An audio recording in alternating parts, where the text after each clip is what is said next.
Bismillahirrahmanirrahim. Pertanyaan pertama ini dari Kelapa Gading. Saya pernah dengar ada seorang ustaz yang berkata bahwa sholat hajat itu hadisnya lemah. Betul ataukah tidak itu Pak Ustaz?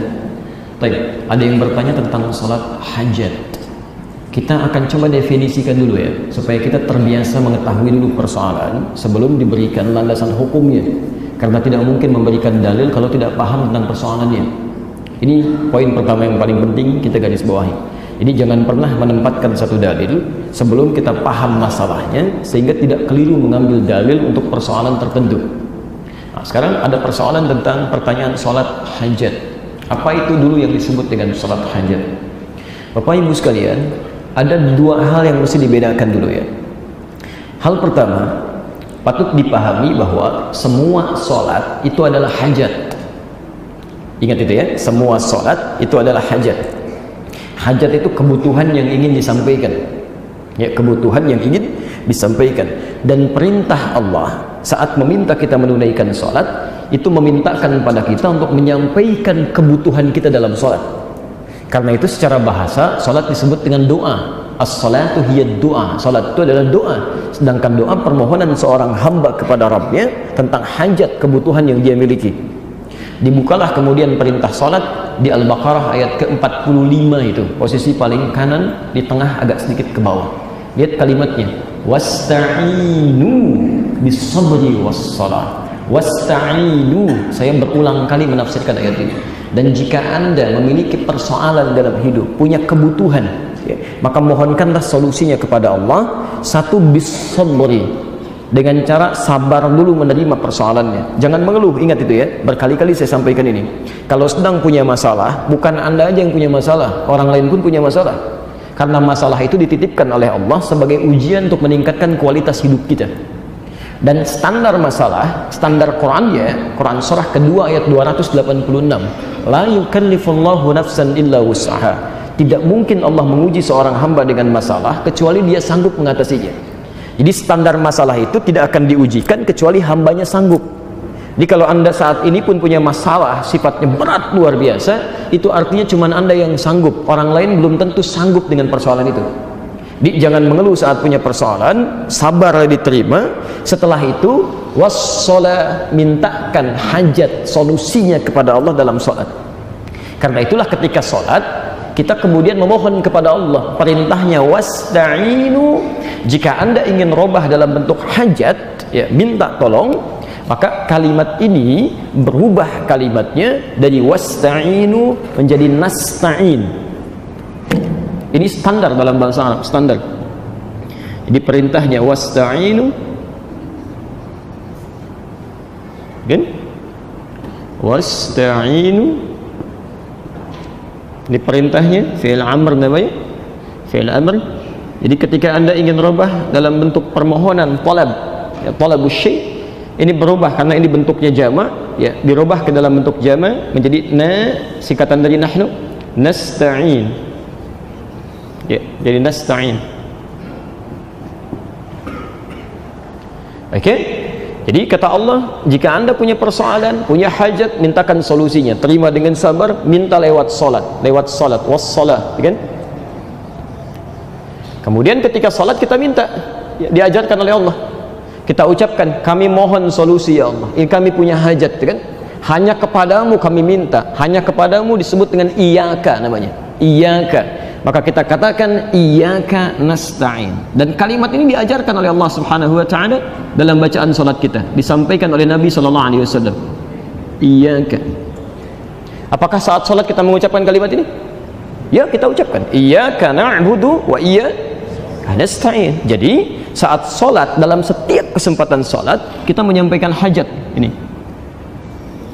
Dari sinilah kemudian disimpulkan bahwa setiap sholat itu pada hakikatnya hajat kita kepada Allah. Ya. Sehingga pada umumnya kalau dikatakan, ya, kalau dikatakan adakah sholat hajat, ya semua sholat hajat, kan? Jelas ya? Karena setiap sholat kita memohon kepada Allah Subhanahu wa taala. Ini bagian yang pertama. Dan saat Anda mengucapkan kalimat iyyaka na'budu wa iyyaka nasta'in, di hadis qudsinya di Abu Daud nomor hadis 649, itu hadis qudsi. Abu Daud itu ada 4.800 hadis. Sunan Abu Daud 15 hadis qudsi. Hadis qudsi yang nomor 2 posisi 649 di riwayat Abu Hurairah, di ujung hadisnya dikatakan begini, kurang lebih, lihat bahasanya. Idza qala al-'abdu, jika seorang hamba berkata dalam salatnya, iyyaka na'budu wa iyyaka nasta'in, ya Allah sekarang kami ibadah salat dan kami punya persoalan, kami mohon solusinya, kami punya hajat, kami mohon solusinya. Qala Allah azza wa jalla, dijawablah kemudian kalimatnya itu. Perhatikan jawabannya. Hadza baini wa baina 'abdi, ini perjanjian antara aku dengan hambaku. Wa li 'abdi ma sa'al, dan bila hambaku benar salatnya, apapun yang dia minta sekarang aku akan kabulkan. Aku akan kabulkan. Makanya setelah Anda membaca Al-Fatihah setelah kalimat ini, itu isinya doa semua. Dalam surat itu doa, dalam ruku itu doa, i'tidal itu doa. Bahkan saat i'tidal ditawarkan mau minta apa? Mil as-samawati, sepenuh langit permintaan Anda, wa mil al-ardi, punya permohonan sepenuh bumi, wa ma bainahuma, atau diantara keduanya, wa mil ma syi'ta, atau Anda nggak punya masalah tapi saya mau berikan jawabannya, min syai'in ba'du, dari setiap permohonan yang kita mohonkan. Sujud silahkan minta lagi sebanyak-banyaknya. Duduk di antara dua sujud minta lagi, Rabbighfirli warhamni wajburli, dan seterusnya.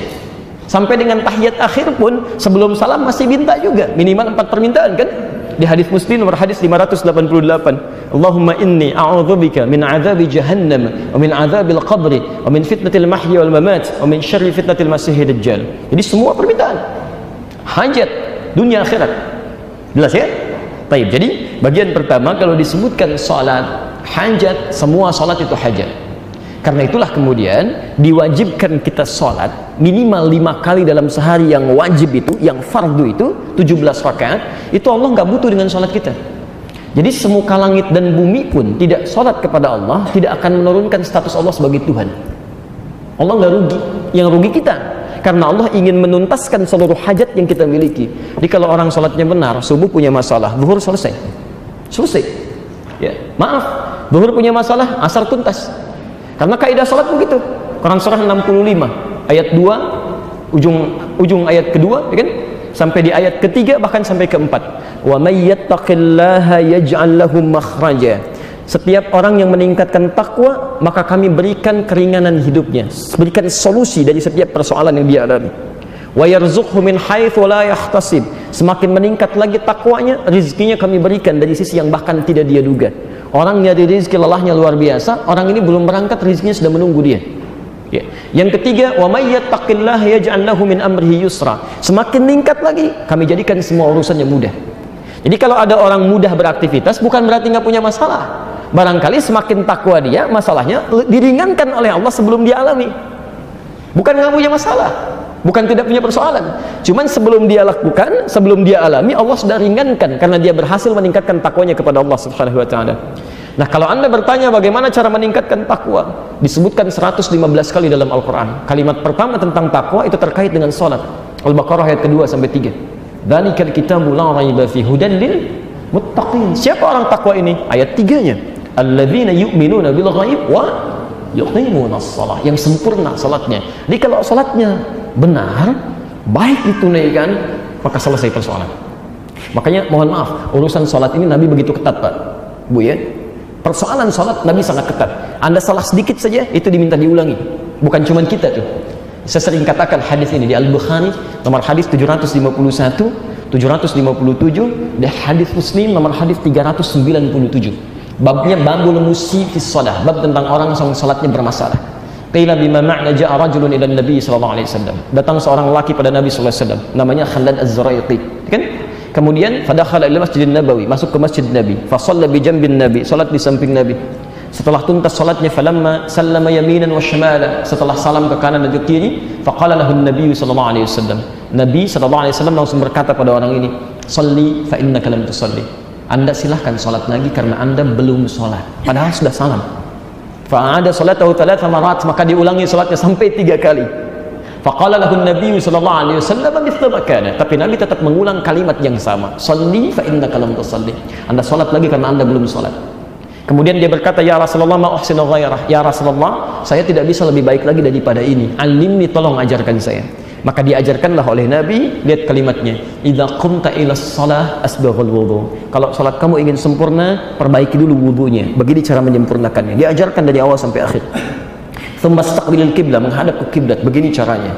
Tsumma fakabbir, kemudian bertakbir. Dari takbir sampai salam. Setelah tuntas pelajaran itu, kita mendengar kalimat sampai hari ini. Di Al-Bukhari nomor hadis 651. Sallu kama ra'aitumuni usalli. Salatlah kalian persis seperti melihat saya salat. Dilihat dulu Nabi salat, baru dari situ kita praktekkan. Ya, kenapa sampai seketat itu? Ya, mohon maaf, Nabi tidak butuh dengan salat kita, tapi Nabi menginginkan dengan salat yang benar, semua hajat kita bisa dituntaskan oleh Allah Subhanahu wa taala. Jelas di sini? Nah, sekarang muncul persoalan kedua. Ini ada orang punya masalah subuh nih, ya, sampai dengan zuhur. Sedangkan dia tidak bisa menunda. Jadi ada persoalan yang bisa dimohonkan dalam doa biasa di luar sholat. Ada persoalan yang saat sholat dituntaskan oleh Allah. Ada persoalan yang saat ada persoalan kita bisa berdoa langsung minta. Ud'u rabbakum tadarruan wa khifatan dunal jahri, ya, wa khifatan dunal jahri. Quran surah ke-7 ayat 204. Kalau punya persoalan, ayo mintakan kepada Allah. Sebut namanya Al-Asmaul Husna. Ya, bahkan di Quran surah 17 itu dari ayat yang 111, ya, ayat yang terakhir, 2 ayat sebelum akhir, itu jelas disebutkan. Qulid'ullaha awid ar-Rahman ayyamma tad'u falahul asmaul husna. Setiap punya masalah, cepat-cepat sebut nama Allah, berdoa. Berdoa. Sebut namanya. Kalau paham betul, cari nama yang sesuai dengan kebutuhan kita. Allah sudah sediakan nama-nama indah terbaik yang sesuai dengan kebutuhan kita. Misal, kita punya masalah, sebut namanya Ya Al-Fattah. Rizki, sebut Ya Razzaq. Ada orang iseng, ya, misal menjelek-jelekan kita, fitnah dan sebagainya, sebut Ya Al-Jabbar, minta perlindungan. Ada masalah luar biasa, sebut Ya Sabr. Ya. Tapi nggak usah disebutkan semuanya, ya. Kadang saya suka dengar para ibu terutama disebut semua namanya, Ya Allah, Ya Rahman, Ya Rahim, Ya Malik, Ya Qudus, ya, semuanya. Ya, antum tadinya nggak butuh, jadi dikasih, jadi repot tuh kan. Nggak punya masalah, sebut Ya Sabr, akhirnya dikasih masalah. Sudah diberikan, mengeluh lagi kan. Dicari salah satu yang sesuai dengan kebutuhan aja. Cari salah satu, Ya Allah, Ya Al-Fattah, Ya Allah, Ya Al-Quddus, Ya Allah, ya seterusnya. Baik, itu di luar salat. Nah, sekarang bagaimana kalau ada masalah-masalah yang sifatnya sangat serius, yang kebanyakan orang mengatakan ini nggak mungkin nih, nggak mungkin sembuh nih, nggak bisa ini mustahil. Jadi semua sudah angkat tangan. Sedangkan persoalan itu sifatnya mendesak, ya, tidak bisa menunggu waktu salat berikutnya karena persoalan tertentu, ya. Tayyib. Dari sinilah kemudian ada dua hadis yang dari dua hadis ini kemudian ulama berbeda pendapat dalam menilainya. Hadis ini berbicara tentang sholat yang khusus ditunaikan di luar waktu-waktu yang telah ditetapkan, bukan yang fardu tadi, dan bukan sholat sunnah biasa, bukan syuruk, bukan duha, bukan rawatib, tapi satu sholat yang dikhususkan dikerjakan, alhamdulillah, ketika terdapat persoalan tertentu yang sangat urgen, yang makhluk sudah mengatakan ini tidak mungkin atau bukan urusan makhluk lagi. Maka dari sini kemudian diistilahkan dengan sholat hajat dalam pembahasan fikih, bukan sholat yang pertama tadi. Jelas di sini? Nah, pembahasan ini sebetulnya ada di satu kitab yang sama, cuman beda satu nomor. Sebentar. Di At-Tirmidzi. Di At-Tirmidzi.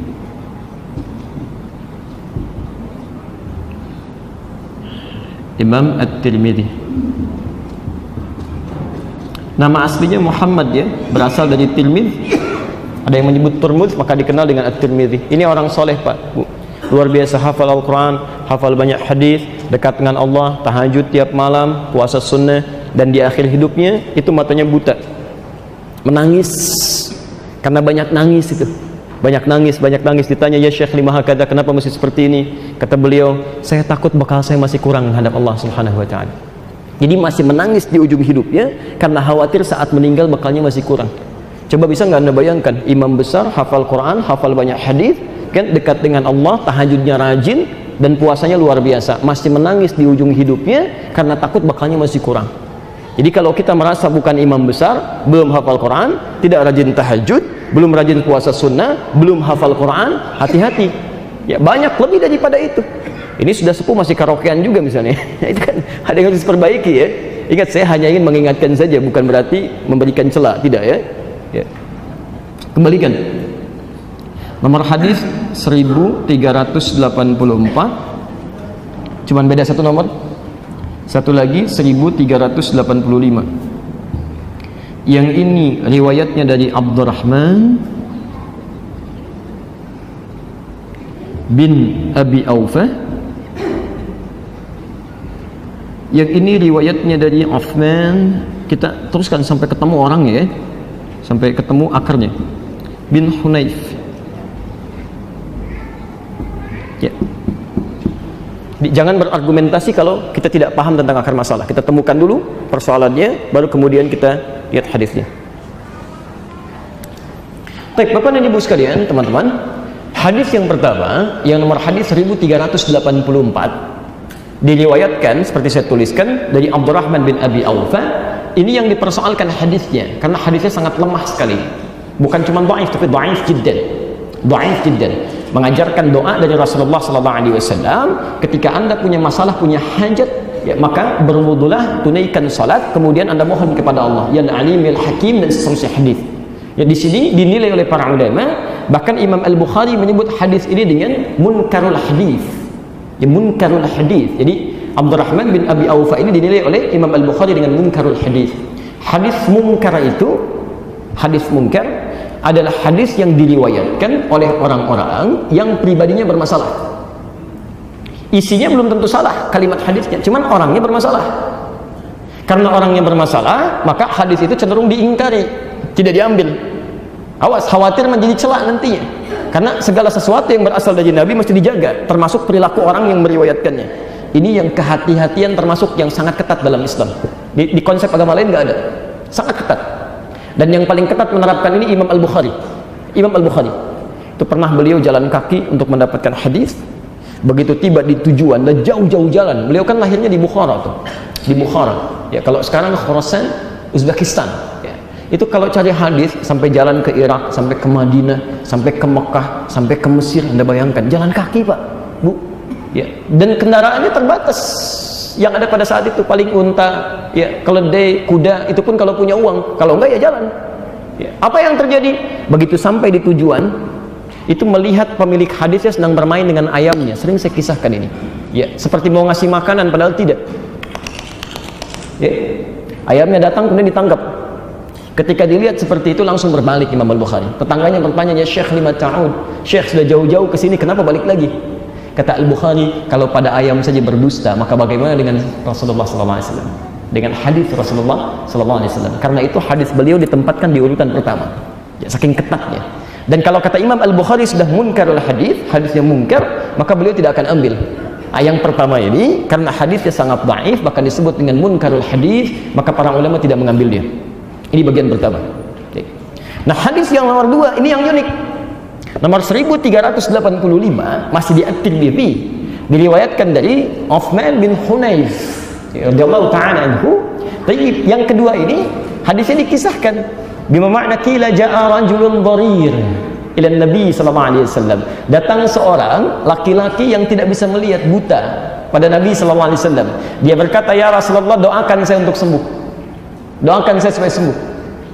Kata Nabi, "Maukah engkau aku tangguhkan itu sampai di akhirat dan itu lebih baik, atau aku doakan sekarang?" Jadi maksud Nabi, dalam keadaan engkau tidak melihat sekarang, itu lebih bagus untuk akhiratmu daripada engkau melihat. Bapak Ibu pilih mana? Bisa melihat atau nggak bisa melihat? Lihat bahasa Nabi ya. Untuk orang ini Nabi katakan, kamu diuji oleh Allah tidak bisa melihat. Bukankah dengan tidak bisa melihat, nggak bisa lihat maksiat? Nggak bisa lihat tayangan-tayangan yang tidak baik, gambar-gambar yang tidak elok, gitu kan? Nggak bisa melihat yang awas, yang dilarang oleh Allah Subhanahu wa ta'ala. Dibandingkan dengan kamu saat ini mau melihat tapi berpotensi banyak maksiat lagi. Ayo pilih mana? Tidak bisa melihat terjaga dari maksiat, atau bisa melihat tapi berpotensi banyak maksiat? Pilih mana? Dan tidak ada pilihan ketiga, dan tidak boleh maksa. Yang paling bagus ya bisa lihat tidak maksiat kan? Bisa lihat tidak maksiat. Makanya kaidah Quran mengatakan yang ketiga itu yang pertama. Yang ketiga, Quran surah ke-24 ayat 30 untuk laki-laki, ayat 31 untuk perempuan. Ya. Wa qul lil mu'minina yaghuddu min absarihim. Katakan pada pria-pria beriman, jaga pandangannya. Ya. Ghaddul basar itu lihat yang baik-baik. Kalau yang tidak baik menurut Allah cepat palingkan. Jadi fungsi mata kita kalau masih bisa melihat, lihat yang baik-baik aja. Ya, lihat orang sholat, ada kebaikan. Ketika kita melihat orang sholat tergerak untuk sholat, ada pahala di situ. Lihat mushaf, ada pahala di situ. Masya Allah. Apalagi kalau sudah suami istri itu, ya jalan.